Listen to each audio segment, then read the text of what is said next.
எம்ஜிஆரை.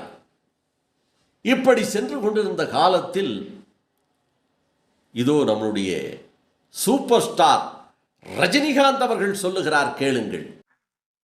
சத்தியமாக யாரும் எம்ஜிஆர் ஆக முடியாது. எம்ஜிஆர் ஒரு யுக புருஷர், பொன்மன செம்பல், மக்கள் திலகம்.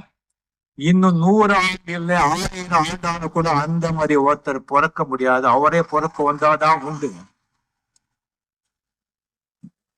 மக்கள் திலகம் எம்ஜிஆர் மாதிரி ஒருத்தர் ஆகணும்னு சொன்னா அவனோட பைத்தியக்கார யாருமே இருக்க மாட்டான்.